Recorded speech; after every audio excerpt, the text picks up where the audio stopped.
My luxury escape begins in the capital, Colombo. This vibrant city is fast becoming a popular destination for travellers from all over the world. While I'm here, I'm staying at the wonderful Shangri-La with magnificent views of the harbour and right in the middle of everything. It's a fantastic place to delve all that the city offers. One of the great things they provide is a guided tuk-tuk tour, and I'm getting around with the walking encyclopedia himself, Riff. I love the beautiful air conditioning we've got in here, Riff. It's really good. The fresh air condition, I would say. Nice, exactly. So the first temple we're going to is the Gangaramaya temple to take a look at an iconic site called the Sima Ma Lakhe. Fantastic. Riff explained the Sima Ma Lakhe temple was originally constructed in the late 19th century, but began to sink into the lake in the 1970s. Sri Lankan and world-renowned architect Geoffrey Bauer was employed to oversee the reconstruction of this magnificent building. So these have been donated, have they? Or...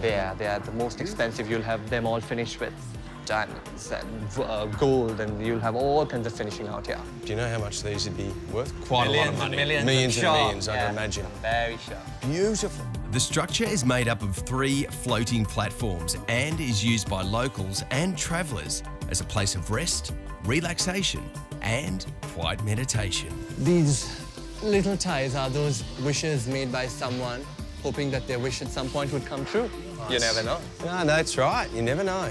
Our next stop was Sri Lanka's tribute to its independence gained in 1948, the legendary Independence Memorial Hall. This was the time where His Royal Highness Prince Henry was down here, the legislature was formed and the parliament was formed. And right now this is entirely converted to a cultural centre. You must get a lot of visitors here, A lot many visitors definitely down here. Oh. And right on to your left you'll find the National Museum of our country.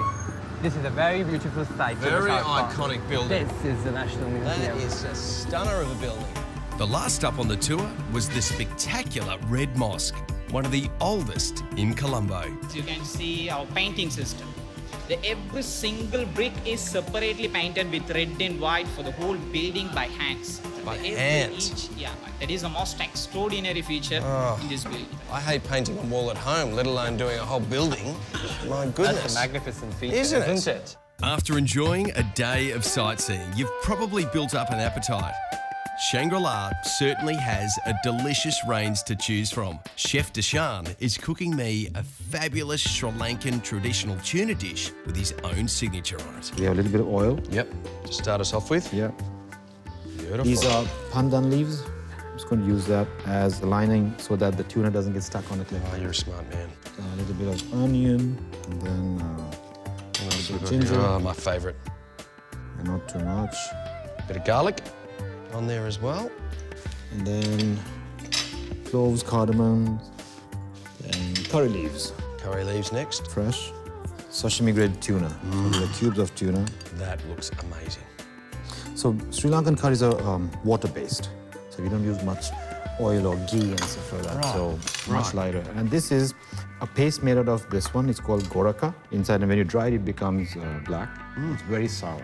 Very sour, is it? Okay. So we make it, so this is mainly a pepper and goraka-based spice. We turn up the heat here. Sure. So the idea is to keep the moisture of the fish intact. Okay. So it goes against the traditional dish. Right. Because the traditional dish was about getting all the moisture out. And I use the banana leaf just to try to lock in a little bit more extra moisture. Sure. Beautiful. Look at that. Not only does it look good, but it smells amazing. Yeah, that's it. So, and then you could have this with like hoppers or rotis and... Oh. So that's our tuna curry. That looks sensational. As day turns to night, Shangri-La Colombo has your after-dinner requirements all taken care of. Whether it's some smooth jazz or an even smoother cocktail, or better still, both. Everything for a memorable night is covered.